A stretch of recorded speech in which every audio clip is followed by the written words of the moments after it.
welcome to Decoding Learning Differences with Kimberlyn Lavelle. This episode is What Makes Something a Weed? A weed is a noun, meaning a plant that is not valued where it is growing and is usually of vigorous growth, especially one that tends to overgrow or choke out more desirable plants. So one weed that is very common is the dandelion. However, as you may or may not know, dandelions are edible, and not only edible, but really good for you. I've actually even seen them sold at farmers markets. So some people are growing dandelions intentionally, and other people see them as a weed that has to be destroyed, right? We spray them with Roundup, which please don't. Have you heard the whole Monsanto thing? Okay. We dig them up. We are trying to destroy the dandelion. But the same thing we're trying to destroy, someone else values. Mint. It's delicious, right?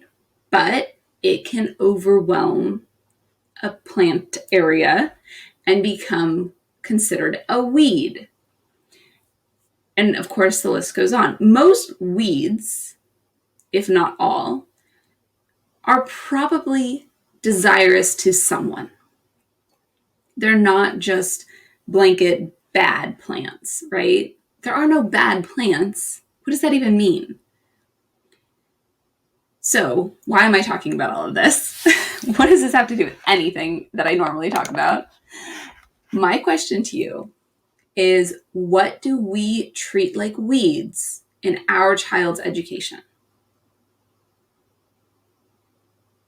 What are we trying to weed out and get them to stop doing in favor of more desirous activities, behaviors? And would that same behavior activity that they're trying to do, that we consider a weed, would that be considered desirous by someone else? Maybe their adult self would actually wish that we had encouraged that, fostered that, fertilized that, or at least allowed it to grow. One example that I've mentioned before is that my husband got in trouble as a kid for drawing. He was drawing out video game levels in school.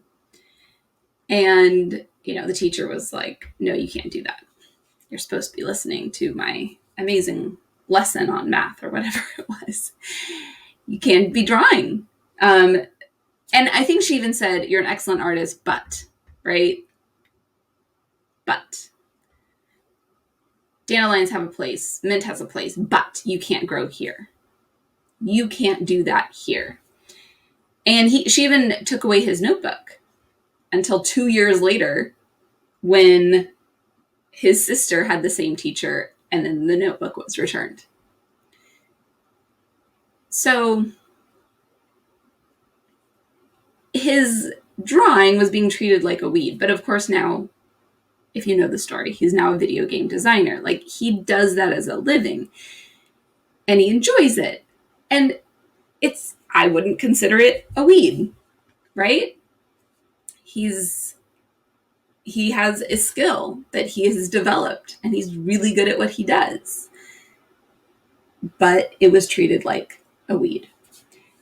I have other students who are amazing oral speakers, right? They have so much to say. They are so good at saying it and wording it well, and they can be very persuasive, but maybe they're told, you shouldn't be talking. It's not time to talk. And their talking is treated like a weed. Maybe your child is really interested in video games or sports or snails or whatever, and it's not time for that right now. When we're saying it's not time for that right now, we're treating it like it's a weed and that it needs to be plucked out, because it shouldn't grow here. This isn't the time or place for it. But when is it given a time and place?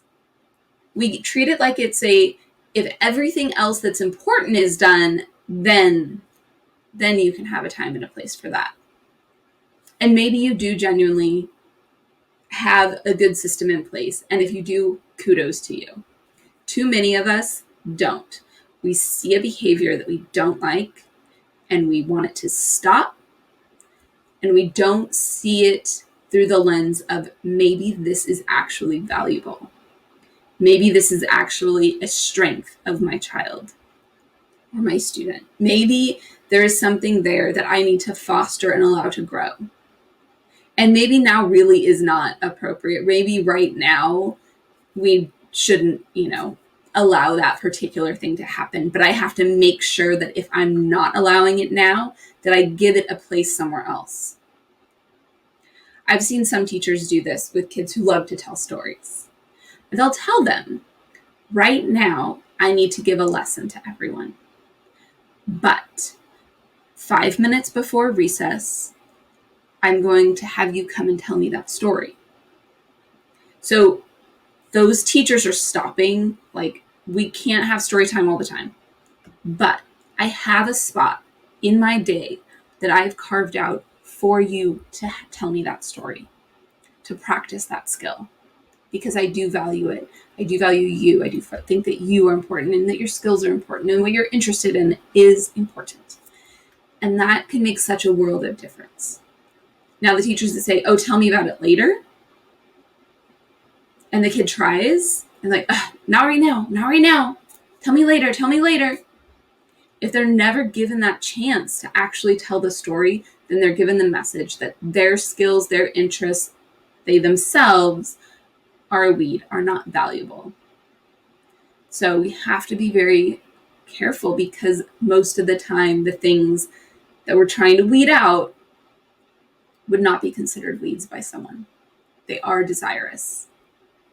If we can see the beauty in them, if we can see the benefit of them. So, what are you going to let grow today? Let me know at Kimberlyn at decodinglearningdifferences.com. I can't wait to hear from you.